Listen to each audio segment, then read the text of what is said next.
Gentlemen, may I have your attention, please? The show starts in 10, 9, 8, 7, 6, 5, 4, 3, 2, 1, go.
You doing? And gentlemen, may I have...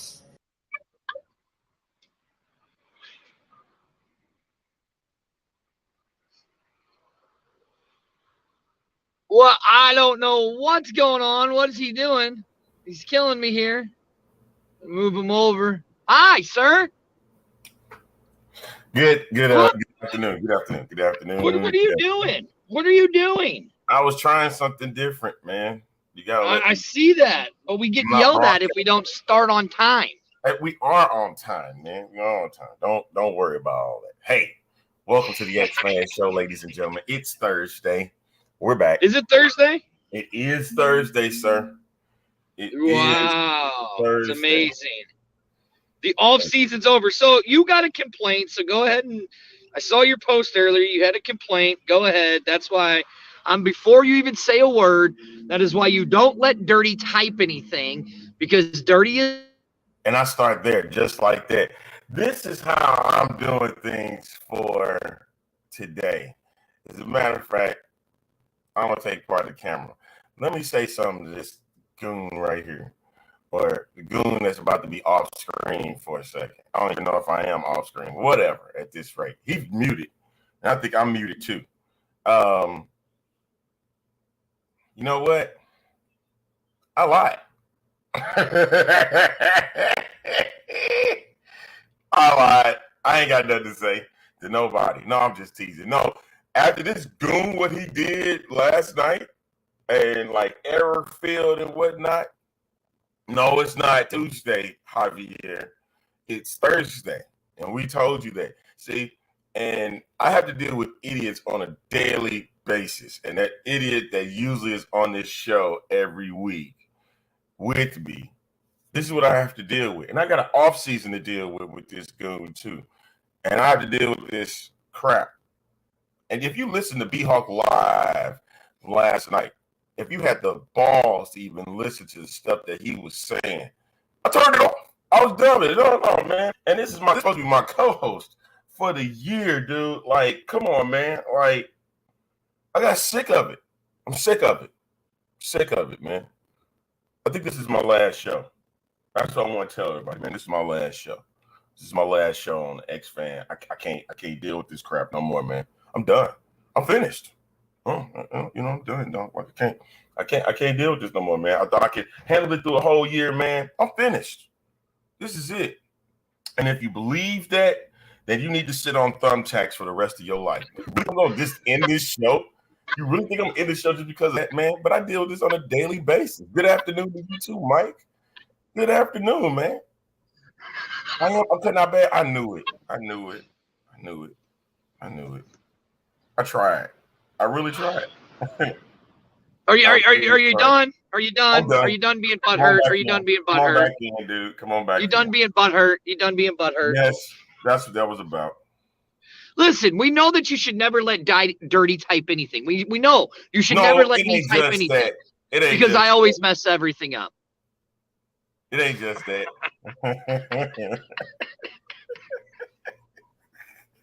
Welcome to the X Fan Show, the video podcast that X's out all the rest. I am one of the hosts, Dirty, and right over there is my partner in crime, Arlington. I can't breathe, man. For a second. I need a second. Arlington, you got you. Listen. I have enough pains in my butt. You just got to keep your eye on the target. Why are you putting me? Get out of here. We got a lot to talk about. We only have an hour to talk about it. Get me out of the single shot. I don't want to be in the single shot. Get me out of the single shot. I don't like being in the single shot anymore. It's stupid. It's stupid. Where did he go? Oh, did I lose Arlington? Oh, there he is. What is he doing? What is he doing? Get in here, will you? Come on. There's two of you now. I have two of you on here. I don't know what happened. Okay, there it is. That's what we have. Let me move this over. Wait, we got to move you back over. Welcome. I'm sorry, y'all. I had to do that. I had to do that real quick just because. When did you become the unprofessional? Like right here, the good doctor says, "Eye on the prize, fellas." I understand, man. Hey, man, it's an off season. It's not. We don't do a show every. We won't do twice a week for a while. So right, do a little crazy stuff every now and again. Oh wait, I got to put that out. Arlington yell at me. Let me put that out. I figured your rant would go on. I know I'm sounding bad out there. Is Dirty? No, I can hear you. Is Dirty giving out bad info again? No, actually, I'm not. Arlington, I mean, it's exciting. We're in the off season, right? We have the rookie draft coming up. We got HBCU showcases. We got rookie drafts. We got showcases around the cities. Like what was killing me was that you was giving all this info out on B-Hawk Live. And yeah, but I didn't go into it. So now let's go into it. Listen. You guys know that y'all are the B show. You're not the A show. Ooh, snap. Hey, sorry, Amanda. Sorry, Daddy Ed. Sorry, Dirty. Y'all are the B show. You got to remember, this is the A show. You don't reveal stuff on the B show. You reveal it on the A show. Yeah, that's why he said, keep your eye on the prize, fellas. Keep your eye on the prize. Would you do that? But anyways, let's get to it. Arlington, I find it awful funny that we're starting these showcases, right? And we're doing a rookie draft. We're doing the rookie draft virtual, which that's kind of weird. I mean, I guess they kind of did it in 2023. Really. I guess they kind of did. They kind of did the draft kind of virtually in 2023, if you think about it. Yeah. Players weren't there. It was just The Rock and Danny, and then our DJ and Danny and all of the XFL staff and coaching that were there. Now, the question is this one going to be different now? Is it going to be different? Or is it going to be kind of the same? I don't even think they're going to do what we thought that they were going to do in Vegas. They were going to name the draft picks and then we see it. No, I still think it's going to be. I still think everything's going to kind of be the same like it was before. And like it was in 2023, you think? Yeah. Mm-hmm. That they're going to they're just going to have the draft and you're going to see it as you follow it virtually. This time we don't have to go to Vegas to make things happen. Well, we don't even know where it's going to be at yet. We don't even know where it's going to be. I don't even think we should even worry about that either. I know a lot of people would like to be there for that.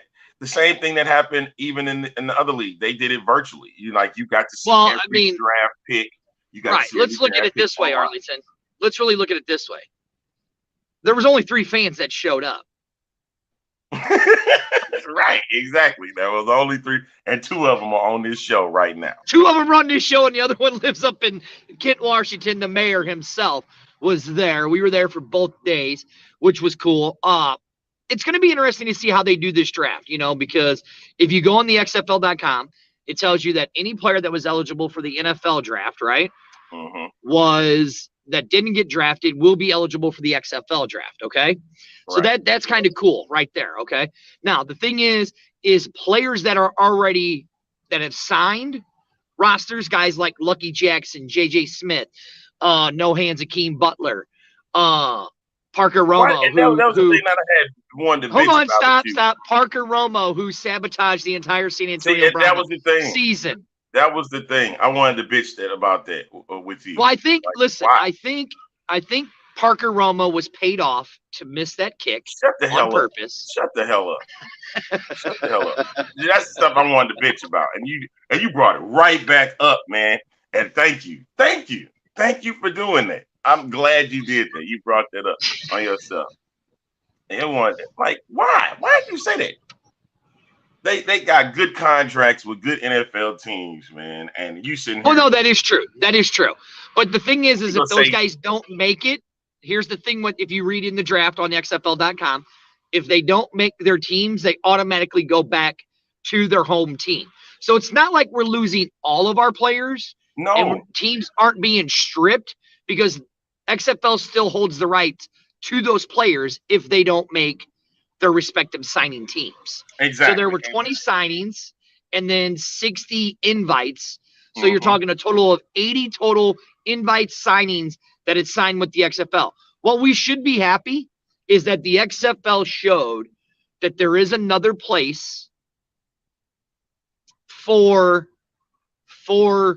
players, for football players to showcase themselves, right? Absolutely not. Absolutely. Oh, no, I would love to see Johnny Money. Listen, Absolutely I would love to see Johnny Dollar Bills, baby. Love to see Johnny Dollar Bills in St. Louis. He would be a much better Johnny Manziel, Johnny Football, right, would be the best XFL quarterback there is ever. Ever. He would break every record there is. Johnny Football would just destroy the XFL. No, he would not. No, he would. Forget about the Nooch. Forget about – now I'm not going to say that about that guy up in D.C. But forget about A.J. McCarron, Brandon Silvers, Jack Cohn. Johnny Football would destroy everybody. Sure, exactly. You said it. He would destroy it. He would not do any good things to the XFL if he decided he wanted to show up.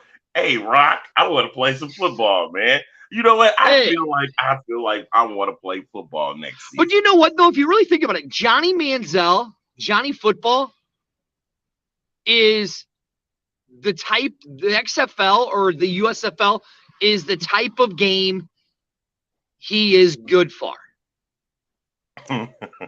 Mike said you don't have anything on Quentin Normandy.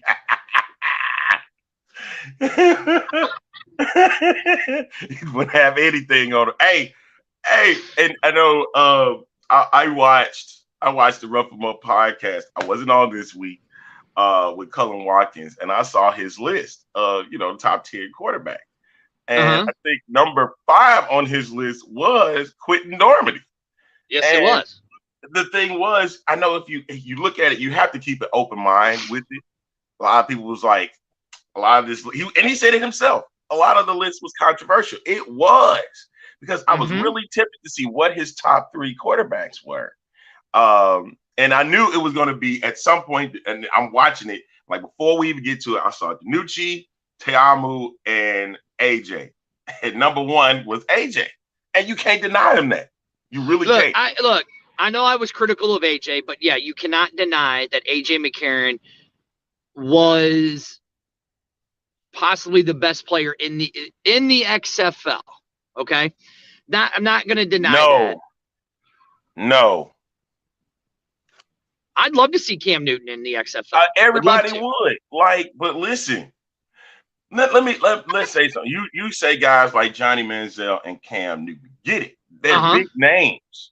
It would bring in fans, but also I don't think those guys want to see the NFL. They want to see the NFL. So no, I don't want to see them at all. We can't put that comment it'll bring in big ratings or whatever, man. But this ain't about if you really that. think about it, let's look at this. Let's look at the XFL. And we've talked about this to nauseum about the guys like Johnny Manziel and Cam Newton and Colin Kaepernick and stuff like that. We've talked to it. We talked to it about in nauseum, right? Now in St. Louis, do you really need to bring in a guy like Johnny Manziel and Cam Newton? No. because it already has the built-in fan base. But can you imagine if you'd have done it in like where they were struggling, like Vegas, to bring in people, right? Okay, listen. Think about Are it. they really struggling though? You got to understand, 9,000 seat stadium, and you're getting in 6,000. That's 2/3. That's true. You're right. Listen. I understand it ain't 10,000, 15, or 20,000 seats. Now, if you want to say somebody that was being critical of it, struggling, but you have to understand the climate that we're in. Right, Manziel in Vegas, yeah, that would be a great reality show. It would be literally something. Orlando, spotlight Orlando. Shout out to Corey Helby and the job that he was able to do within the short amount of time that he was able to do it. But correct. You gotta understand Listen, you gotta give the climate there, and you gotta understand the trust factor just wasn't there yet. Now I understand San Antonio, they had a big drop off from start to finish. And you want to see more fans get that. But trust me, after what we just seen this first year in the XFL, granted, most of these players are going to get another shot on these same respective teams. So there is room for improvement for every team. I agree. I agree with you on that one. So that's why you stick with what you have. And that's why I don't think AJ McCarron, even though he's going to get some interest, I think it would be best that he remains in the XFL, because he's going to remain as the top quarterback in the league. And plus his sons will get to see him play. That is true. I know a lot of people look at that like, okay, AJ's gone because of the year that he had. That could be potentially true. But I really think that they are, if it's in my mind and I want my son to see me play, I want to remain as the starting quarterback for the St. Louis Battlehawks. Well, okay, so the good doctor asked this. He goes, will there be a draft after the preseason for the NFL ends? Well, I mean, they're doing their rookie draft on June 16th, right? Or July 16th. Is it July 16th or June 16th? Yeah, no, June 16th. So next June month. 16th. That's right. Right. And then the showcases start in July. I mean, preseason's not good. I mean, now we did know they did a supplemental draft after. And the what? XFL did do that. They did do that. Right. So I have a feeling they'll probably do. Right. They'll do another supplemental draft. I mean, I know this draft will be eligible for guys who, like I said, who were in the NFL eligible but didn't make it. So they're eligible for the XFL draft, right? And then all of the players that have been signed either had invites or signed. If they get cut, then they go back to their teams. So it's not like we should have a completely new team at all, because, I mean, they are expanding the roster from 51 to 90 players again. Okay. Right. And they're going to have to make cuts again going into 2024. So, yes. Granted, they're doing, if you're not really looking at it, they are doing similar nature to the NFL. And granted, it's only 8. Well, now, good doctor, explain which guys are you talking about that are going to be looking jobs after the preseason? Because the guys that have been invited from the XFL to the NFL, the XFL still holds their rights unless they sign that NFL contract. Is it the futures contract or something like that, where they actually sign the long-term deal? So until they sign that long-term deal or whatever it is, they're still eligible to come back to the XFL if they want. I'm not saying that, and I hope not, because you look at guys like Lucky Jackson that had a great year. As much as you want to sit back and say how bad Parker Romo and Hakeem Butler was, they actually had great years with their respective They did. teams. And look, there are going to be guys, and somebody mentioned Dan Whelan. I think they're going to get legitimate shots at being on the roster. I know a lot of teams will keep one kicker, one punter. Now a lot of times you'll have more than that. But if they do well enough, there are going to be few guys that look. I think Hakeem Butler will make the NFL roster for the Steelers, because, I mean, really, who did the Steelers have this last year? Look, I'd say this: Hakeem would drop the routine passes, but he would make those impossible catches every time. And he's a so big I got to guy. give him credit there. He's a big guy, and if he does remain on the roster, Kenny Pickett will be happy to have a guy like. Now Scott says here, competition makes them better. You have to re-earn your actual roster spot. That is true. But again, the XFL, you can go on XFL.com and you can read it. It says that if any of the players that have been invited or signed don't sign the spot with the NFL team, get their spot back on the XFL. Now, that doesn't mean that come in the preseason for the XFL that they might lose their spot. They might, but they still have their roster spot as long as if they don't make the team. So that was thing that was given there. I mean, just find it interesting to see how this is all going to play out. I mean, that's probably what we'll be talking about for the next couple weeks, the rookie draft and then the showcases and stuff, which start at the HBs. Now, I agree where most of the showcases are, okay? But I'm kind of a little disappointed where the showcases aren't at, right? Is that you or me? What? Is that you? I'm hearing some static in the back. Is that you or me? It might be me. I got my window down. Oh, okay. But anyways, back to what I was. Oh, is it me? That's fine. But back to what I was saying, right? I get why they're going back to the HBC at what is it, Atlanta, Georgia, Atlanta? Or something, man, because that's gonna get annoying. Is that better? Nope. No, it's not? Oh, I don't know. I don't know what to tell you then. I'll tell you the rest of the show, you sounded like a robot. I'm sounding like a robot? Yes. What? I don't hear that. I don't hear a robot. No, I don't know what to tell you then. No, that's just me. That's just me. My throat's bothering me a little. Keep that blood. Hey, just keep that bloodsucker Dion away this time. Yeah, I think he has his own. He has his own stuff he has to deal with. But let's get back to it. Colorado. Right. Okay. Let's get back to it. Right. I get why they're going. What historic black college are they going to in Atlanta? Clark Atlanta University. Clark Atlanta. I get why they're going back College. There. That's another HBCU. Well, they're not doing Morehouse. They're only doing Clark. There is Morehouse. There's no Morris Brown. Right, but I'm just saying they're doing Clark Atlanta University for the HBC, right? Yeah. Which I think that's going to be great. I think that's great. I understand why they did it because they had that partnership with the HBCU, right? Now, we have 8 XFL cities, correct? Okay, so let's name them.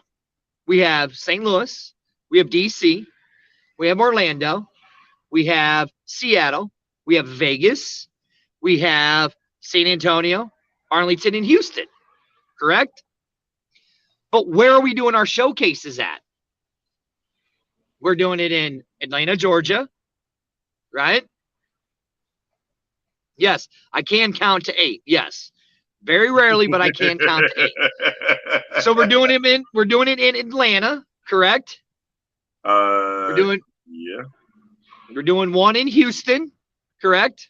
Yeah. We're doing one in DC. Yeah. Doing one in St. Louis. Yeah. We're doing one in Houston. Yeah. We're doing one in Arlington.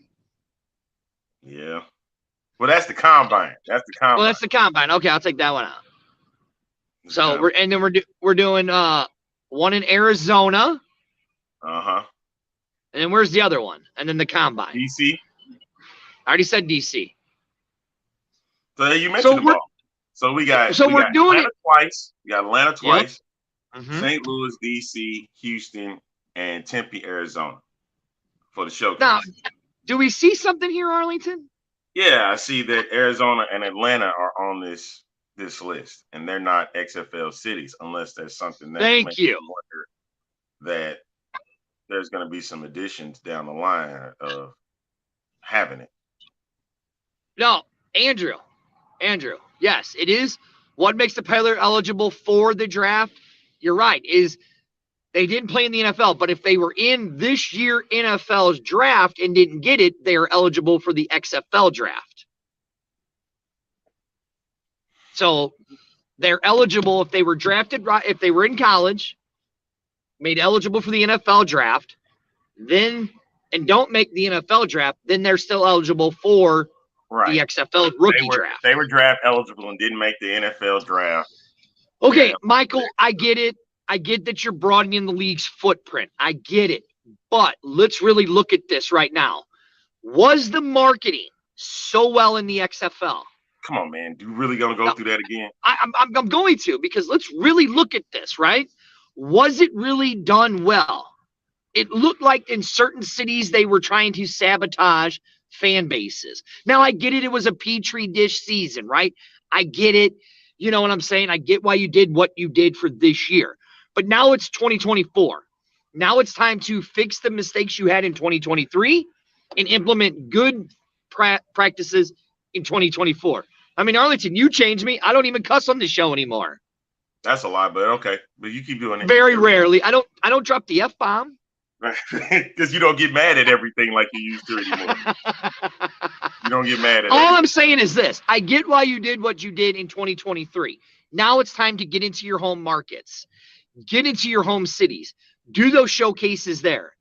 Build that relationship and that community in your relationship with these showcases. Make it something for the people, right? Show what it is. Look, again, Flame Wingman. I mean, they did. I said they should keep that partnership with the HBCU. Did I not say that, Arlington? Yes, you said that. I did say that. And you know what, Michael? It could be preparing for a possible relocation if deemed necessary. It really could. I'm just saying, I think it's time that we really start marketing in our home cities and start doing what we need to do to grow these fan bases in these cities and not keep trying to sabotage them. That's just my opinion. Now, that's my opinion. It's like a nose. Everybody has one. 9 times out of 10, my opinion's right and everybody else's is wrong. Now he says, your boy Jeremy says, well, so what if they were not drafted, as in by the NFL, and signed on as undrafted free agents? Then no, they're not eligible. They're not eligible No. Because at that rate, they're now with the NFL and they sign a contract. Then they are now a part of the NFL. So right.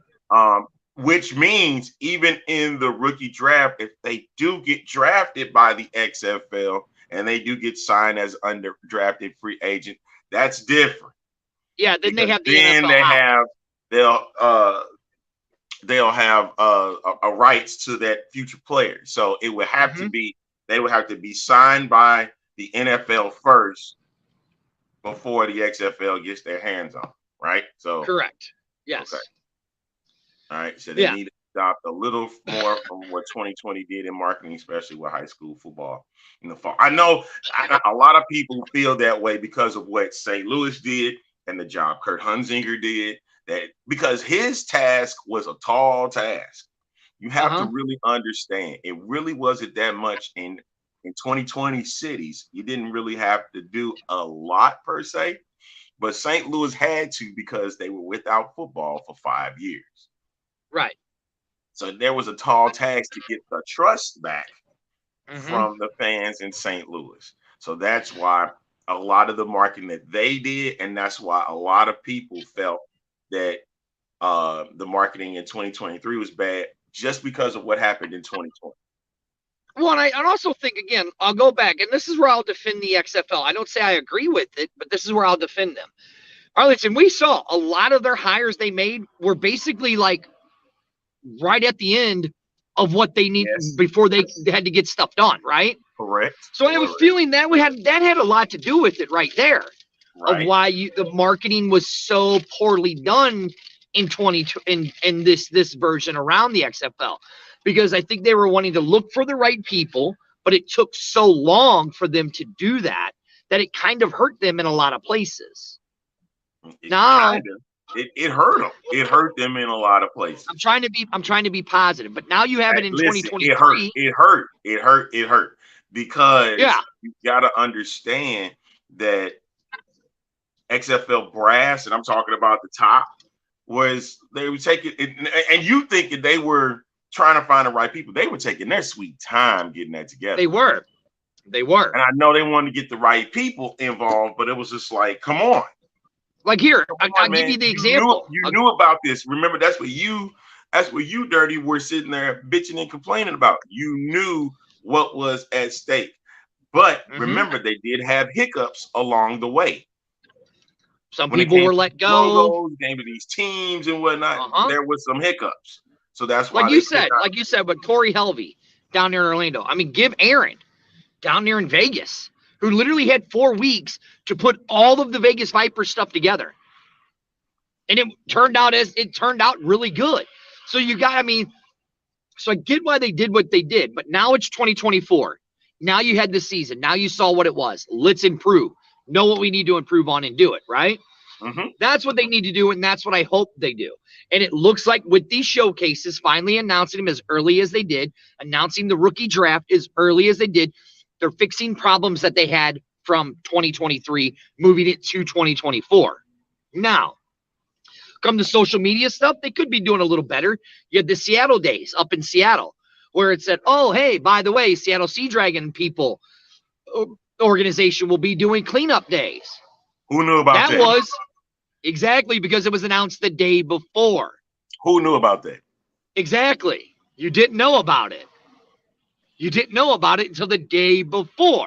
So that's what I'm saying is when it comes to their social media, they need to get a little better with that. And folks, if you haven't realized it, there is an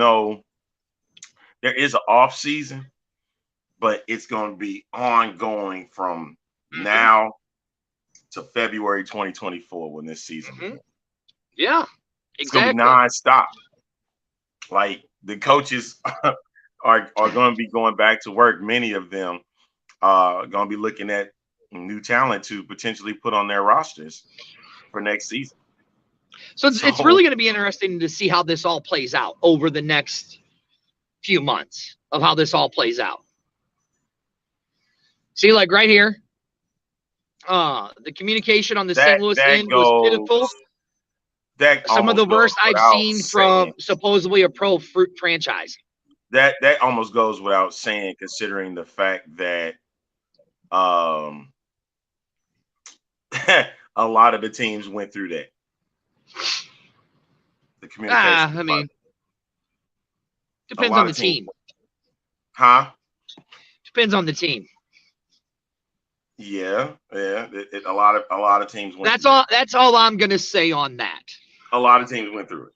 So we got rookie drafts, XFL combines, and we got the good doctor is firing shots today. Yeah, we all know. That's why he's here. That's why he's here. So we got, like I said, rookie drafts coming up next month. Showcases begin June 18th. And they begin, actually June 17th with the HBCU showcase, and then Atlanta right after that. So there are two separate. I know it seems like that. It seemed like it could be two of the same. No, those are two separate showcases. One dedicated for HBCU players, and then you have Atlanta showcases for everybody or anybody that wants to participate. And here's what I'm going to tell you guys now. If you're a player, please do not send us your info. Please don't. Just go to XFL.com and you can register there. But please don't send us your info. Please. I understand that we get players all the time and say, hey, check out my video. Go to XFL.com if you want to do that. We don't know. No, I think you should do it. I think you, as the rookie draft, I think you should do it as the team. The worst record like gets you do the first pick. Yes. That's what listen. Orlando will get the first pick. So since you said that, that means the Renegades will not get the last pick. They will get the third pick in the draft. And then you snake it, they would get the 6th pick in the second round. So if you're going by records alone, DC would get the last pick. Yes. Now, right here, Andrew puts up with Arlington winning, they should be having team players, coaches, etc., showing up at Rangers games, showing off the trophy, throwing out our first pitches. Hey, dude, They have. They already have. They have. That's what I'm saying. So in certain cities, right, in certain cities, the communication with the players and the community involvement with players have been doing really, really well. It's only in certain cities. I made a mistake. Go ahead. I made a mistake. By record, they would get the Renegades would get the 4th pick. And then right. by record, if you go by record. I'm going by record. It would be right. Orlando, Vegas, San Antonio, then Arlington Renegades. Then it would be the Battlehawks, the Sea Dragons, the Roughnecks, and then the Defenders. Oh, Andrew, it's all good. It's all good. I mean, yeah, they've been at the games. They've been there. They've been on television doing interviews. And you can go to their pages on social media. Arlington Renegades. They've been showing up at news stations, radio stations, Ranger games. Oh, they've been posting about that XFL championship trophy. So yeah. So this right now, is the Kings of Dallas. Right. That's the first time that Dallas has won a championship since '95. A football championship. No lies there, dude. So just saying. Just saying. This is the X Fan Show. We are the video podcast that X out all the rest. I am Dirty, one of the co-hosts. Sponsored by Wild Sun. That's what. Winery. Hold on. That's why I was gonna throw it to you. The other way. That's my co-host over there. Oh, over there. There you go. The one, the only. Arlington's Renegades. That's right, my Renegades, baby. My Renegades are champions, baby. So it looks like I almost have to dedicate my X-Fan show to the Arlington Renegades because of that. The Renahawks. Arlington, who are we sponsored by? We're sponsored by Wild Sun Winery and Brewery. Thank you so much. Brewing Company. That's what it is now? Oh, it's not the brewery? Okay. So Wild Sun Winery and Brewing Company. So thank you. Right, yeah. Thank you so much, guys, for everything. The St. Louis Renegades. No, you know what? Dirty call them the Renahawks, so there you go. Yeah, the St. Louis Renahawks, the Arlington Renahawks. But let's talk about the show. Taylor Mussolino, man. Right, yeah. I got to see my man Taylor there. He saw me. He's like, Dirty, let's get our selfie. We got our selfie. Coach Hayes, I got to see my man Coach Hayes. You know, he remembered me. I cannot believe it, though, man. Like, seriously, I know when we were there at the XFL championship, you know, and to see that many of our former Battlehawks got a championship now was like eye-opening. He called me a sons of bitch. He goes, come here, you son of a bitch. But hey, it is what it is. And the I know you mentioned last night about like the length of time during the games and the ratings and stuff like that. Yeah, okay, so let's talk about that here on the show. Well, for the XFL to get what it got for the championship game was terrific. And I know I saw that I think I heard you say something last night to the effect of the ESPN streaming numbers came out. Over 677,000. So you add average. You add that.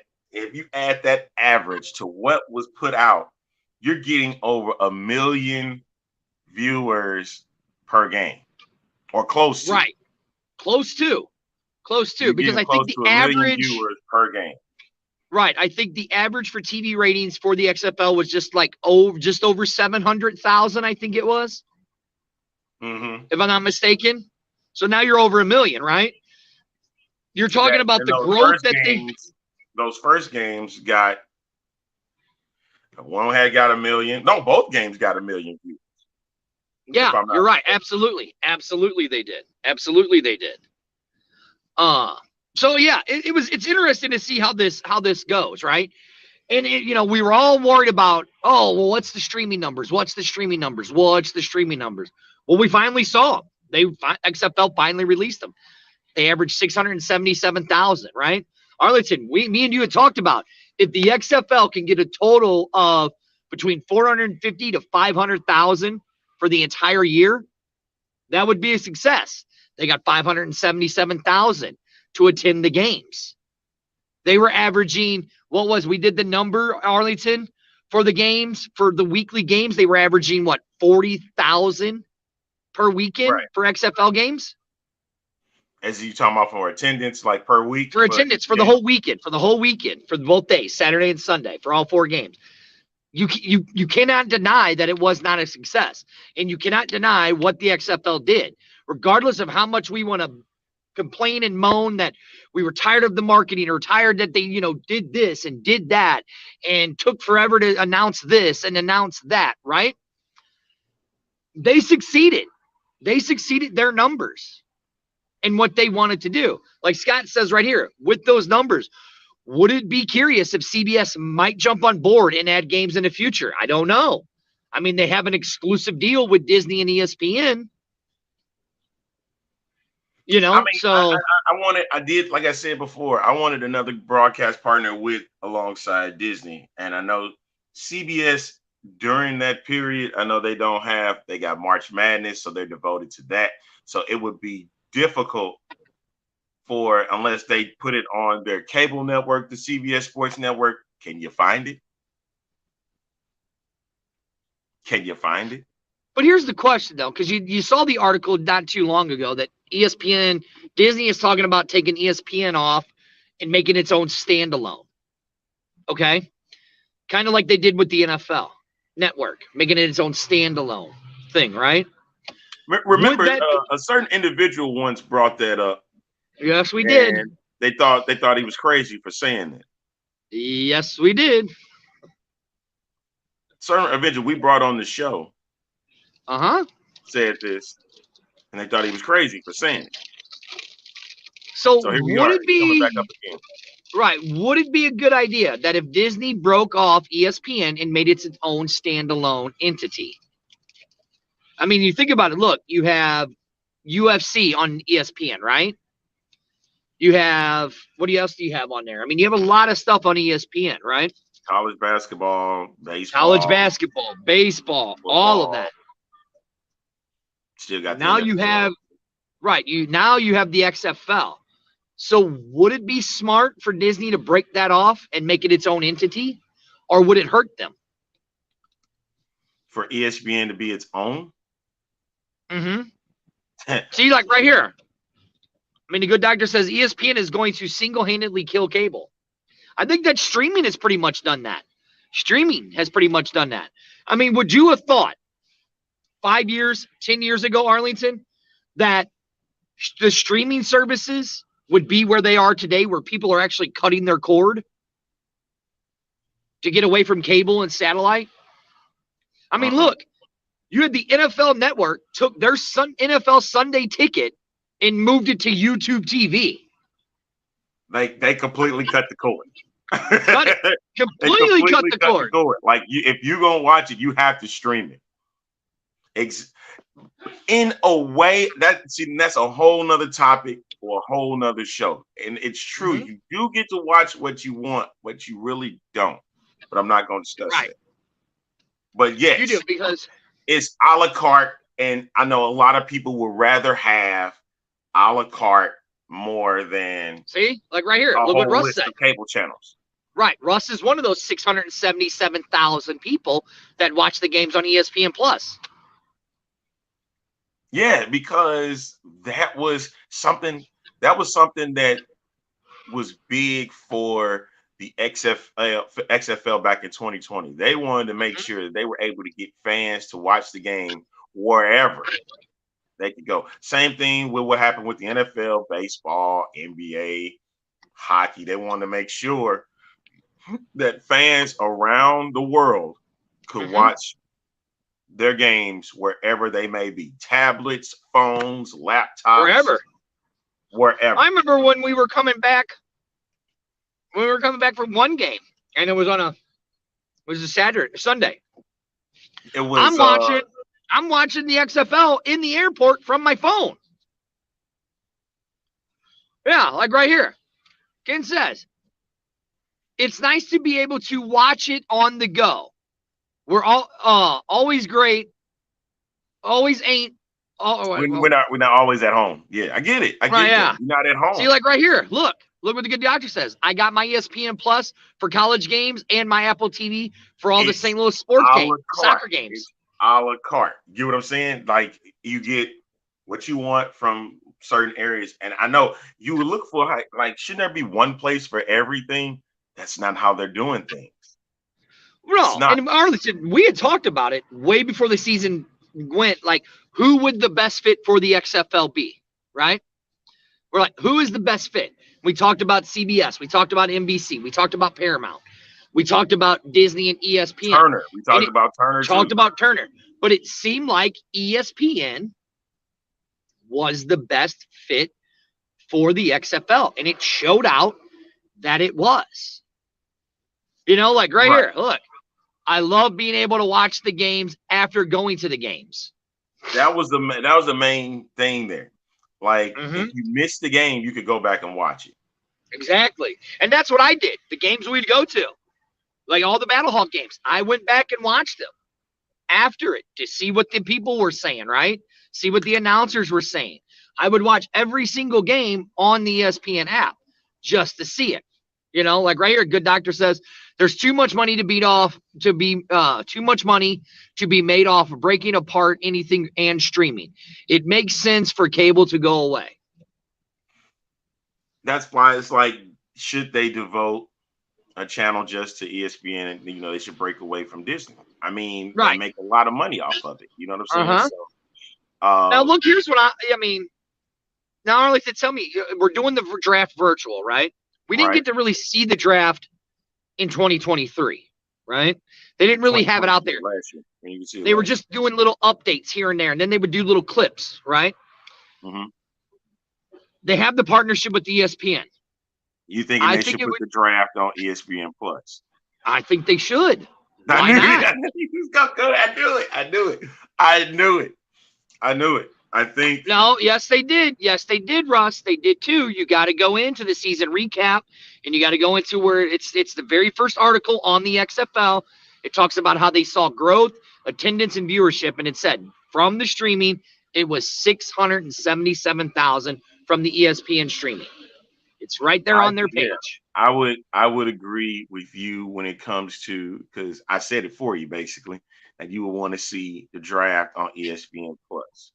What I would love to see is the showcases on ESPN Plus.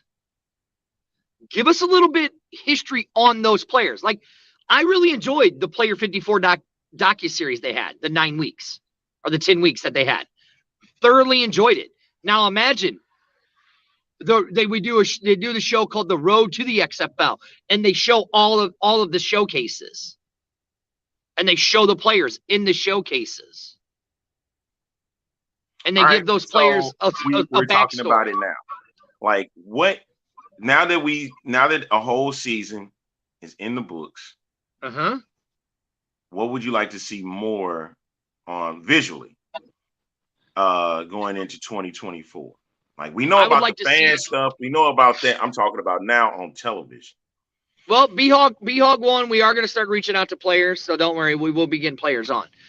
What I would like to see, Trey Watson. Shout out to Patrick Ruffino. He did a wonderful interview with his show Analyze and Educate with Trey Watson on his charity auction that he's doing with the Matthews Dickey Boys and Girls Club in St. Louis. So shout out to Pat Ruffino for that. If you haven't got a chance, make sure you check that out at Analyze and Educate. Right. Now, what I would like to see more of the Player 54 type stuff. Okay, I would like to see them broadcast that rookie draft. Even though they're doing it virtually, put it out there on ESPN Plus. Okay, I'd like to see each one of these showcases, kind of like the NFL Combine. Oh, this is so-and-so. This is, so-and-so player from so-and-so college. This is Arlington Lane from Alabama A&M. He's 6'1", 220, runs a 4.40. He's running his in college, he ran his 40 was 4.2. That's just what he's doing now. I would love to see something like that. Make it like the NFL Combine. You know what? In these I would agree to showcases. that because when you chose your broadcasters for this league, you chose college football broadcasters. Yep. So that means they devoted time during college football to learn about these players. And you kept it more of a college football pro type feel for each game. For instance, Sam Ocha, Love him. great analyst. I would love to see him at the HBCU showcase plus the XFL Combine to break down, talk with some of these players so we can get an understanding and background, a learning of what could potentially be a star in the making in the XFL. You know what I mean? Look right here. What Scott says. Backstories are great for the fans to get to know and embrace the players. Exactly. And we're not saying it yet, but potentially movement and expansion is going to be said, within the XFL within the next couple of years. Of course, you want to get more into it, but that is the main thing here. If you got an outlet like ESPN Plus, you use need it. To utilize your broadcasters for these things, and they probably are doing that. They just haven't said anything. Look, I hear the wingman, flaying wingman says, I would say the XFL would broadcast the showcasing combines in years 4 and 5. They still have to get past year 3, even though year 1 was success. Listen, go on the XFL.com. Read their growth. They succeeded everything that they thought. Everything that they thought they were going to do this year, they succeeded it. And that's because of the fans. That's why they succeeded it. They said they're going to learn from their mistakes from 2023 and implement new things in 2024. I'm not saying you don't have to broadcast all of the showcases, but maybe broadcast 1 or 2 of them. Record them like how you said, Dirty, about the road with the player 54. With player 54. That is a phenomenal way to engage more with your audiences. And if you're saying that you're getting 670,000 viewers per for ESPN Plus, that would make it fantastic for more eyeballs to see what could potentially be in an XFL uniform. Right. So exactly. That's why I really believe. And remember, before the season even began, when we had guests come on the show, they were saying that that they should push faster. Like we shouldn't wait long. And I believe that waiting longer, 3 to 5 years, would make it simple. These days, people want stuff to be out quicker than that. Quicker. Look, I'll give them all the credit in the world. Were we irritated that it took them forever to get stuff out, right? Yes, we did. We thought we were irritated. We talked about why is it taking so long?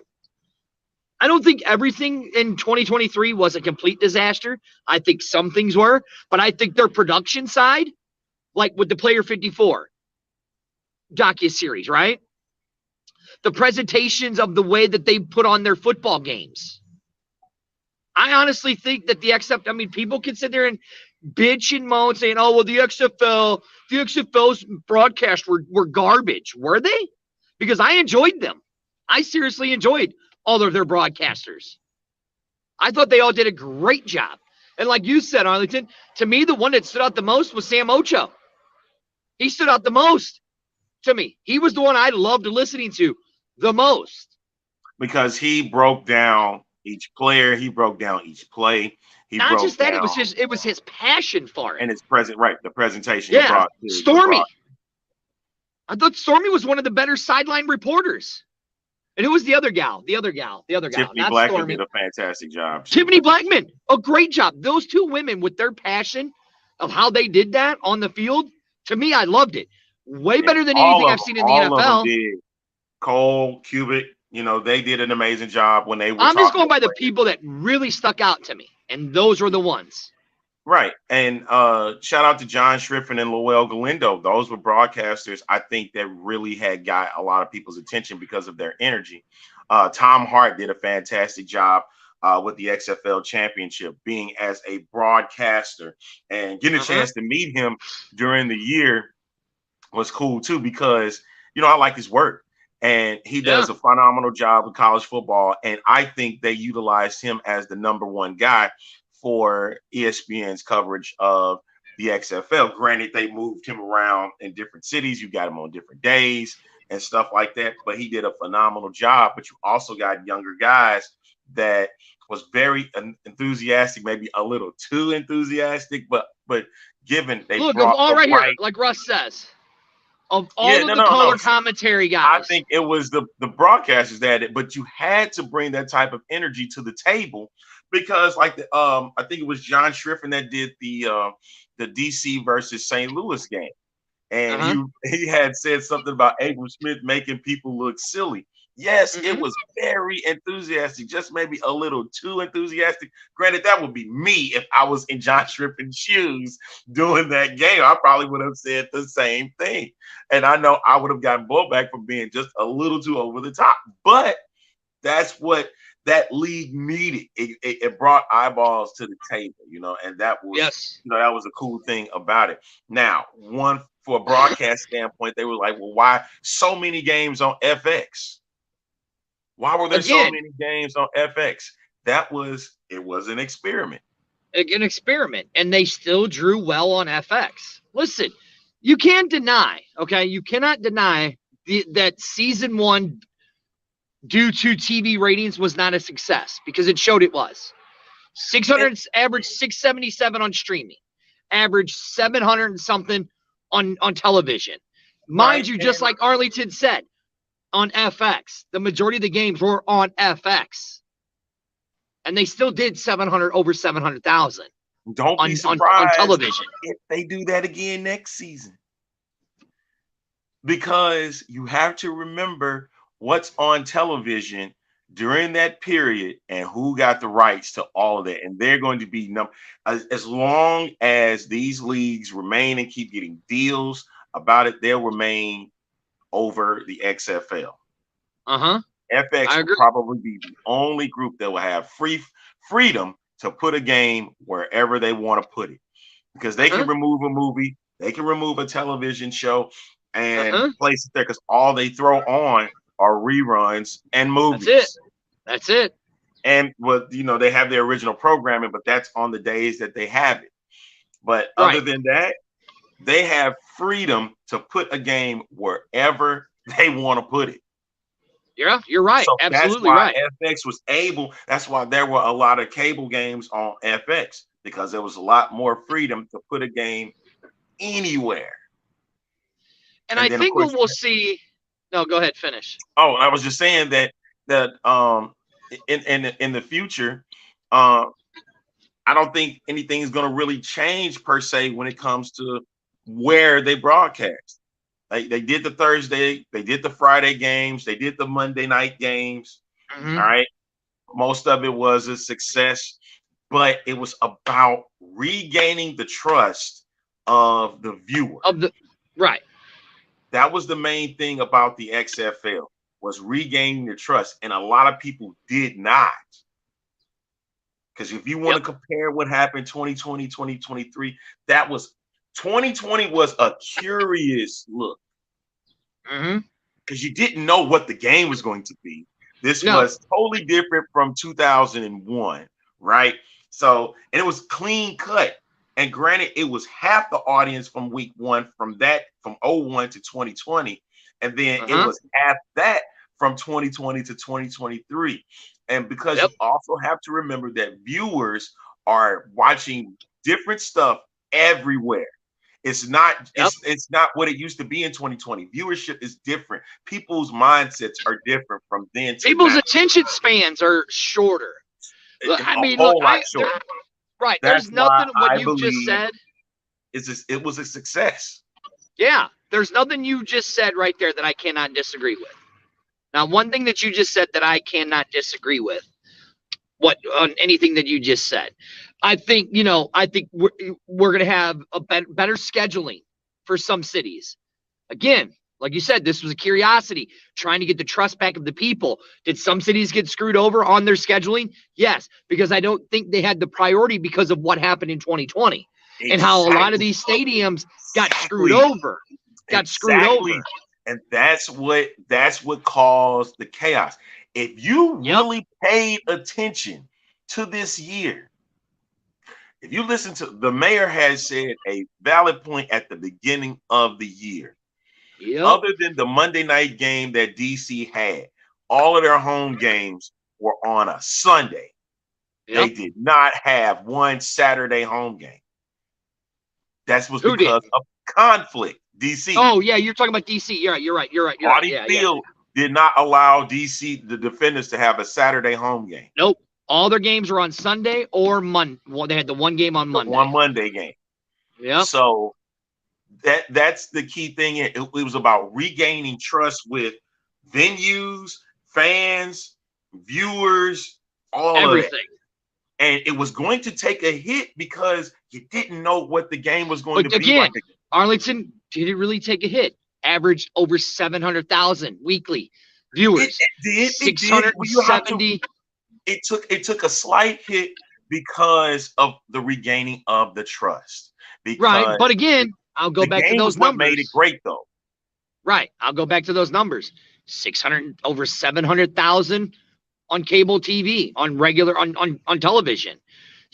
Over 600,000 streaming average for ESPN Plus. So really didn't really take a hit. What it was is it was. I get what you're saying. I get what you're saying. But if you look at the numbers that way, but again, you can skew numbers any way you want. Right. But it was building it back up with the relationship with the venues, with the relationship with the networks, with the cities, the players, the teams, and the fans. It was building that relationship back up. And by that fault, they had a very big, in my opinion, it was a very big successful year for the XFL. Absolutely. That's what they're going to build upon going into next season. The game was great. I can't sit here and act like that it wasn't. Like, we got to see a hell of a lot more in the games than we did 2020. We got to see even 2001. We got to see 43 games of good quality football. Like 33 games were decided by one possession. 33 games in the regular season out of 40 were decided by one possession. Even the championship game was decided by one possession. One. That lets me know that the game in the XFL is great, and I know there are players that want to be a part of this. Yes. Because of the game itself, the fact that on offense you have a chance to score 1 point, 2 point, or 3 points, right? You got a chance to go for it on 4th and 15 by one play, which there was some conversions during the year. There were a few. Like, we sat back and heaven forbid, one of the biggest memories was week 1 with the comeback from the Battlehawks. All right, Arlington, what about this? How many times have you seen a fake punt work in the NFL? It doesn't happen much. That happened twice. And they both scored touchdowns. They just didn't convert it. They scored touchdowns on both of them. On both fake punts, they scored touchdowns. And guess what? One was on the Battlehawks, and then the other one was against the Battlehawks with Orlando. The Guardians, yeah. Right. So, but that lets you know right there, it leaves a lot more for creativity from offense. Yeah. And here, I know people hate DiNucci, but how often have you seen a quarterback play almost an entire season and only miss one snap? Hardly ever in the NFL, because there's always somebody getting injured. You know what I mean? You got Aaron Rodgers. You got Aaron Rodgers. Might be the closest one, Josh right? Allen, Pat Mahomes. Now, Mahomes has missed some time. Okay. Okay. Allen's missed some time. Yeah, it is. So- It's a rarity these days. Right, But yeah. man, we got through a lot Right. today. We in overtime We now. did. Man. Right, we got to go. Tune in next Thursday for the X-Fan Show.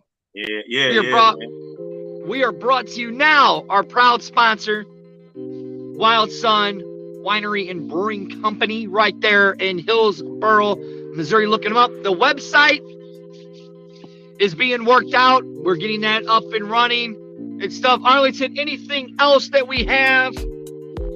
No, y'all. Thank y'all for watching this week, and y'all dictate, of course, what we talk about every week anyway. So thank you. Yeah, we had a plan, but thank you for blowing it up, guys. We appreciate it. We love you. Bye.